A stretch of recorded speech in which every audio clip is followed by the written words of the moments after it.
Pabahay para sa mag-asawang senior citizen, formal nang naipagkaloob sa tulong ng kapulisan at barangay officials. Isang makabuluhang proyekto ng Bayanihan at Malasakit ang matagumpay na naisakatuparan sa Barangay M. Rojas matapos formal na maipagkaloob ang bagong tahanan para sa mag-asawang senior citizen na sina Nanay Aurora at Tatay Federico Macareza sa pamamagitan ng pagtutulungan ng revitalized police sa barangay, mga opisyal ng barangay at mga pribadong individual. Nagsimula ang inisyatibong ito nang mapansin ng RPSB team ang kalagayan ng mag-asawa habang nagsasagawa ng needs assessment survey sa barangay at dahil sa kanilang kalunos-unos na sitwasyon, agad na nakipag-ugnayan ng mga pulis sa mga opisyal ng barangay upang makahanap ng konkretong paraan upang matulungan ang mag-asawa.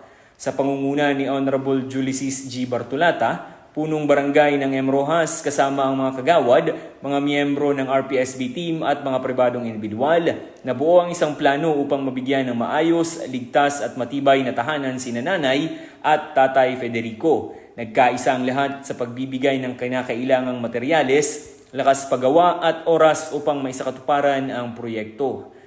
Sinimula ng konstruksyon ng bahay noong Mayo 16, taong kasalukuyan at matapos ang mahigit isang buwang sama-samang pagsisikap, matagumpay itong natapos at formal na naipagkaloob sa mag-asawa noong Hulyo 4, taong kasalukuyan. Ang bagong tahanan ay hindi lamang nagsisilbing silungan para kina Nanay at Tatay, kundi simbolo rin ng panibagong pag-asa, seguridad at mas maayos na pamumuhay para sa kanilang mag-asawa.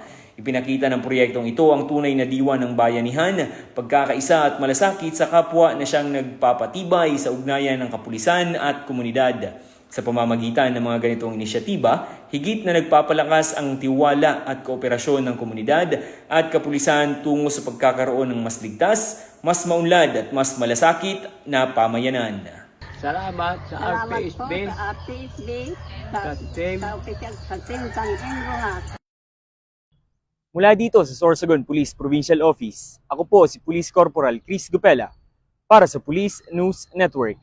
Bagong PNP para sa bagong Pilipinas, serbisyong mabilis, tapat at nararamdaman.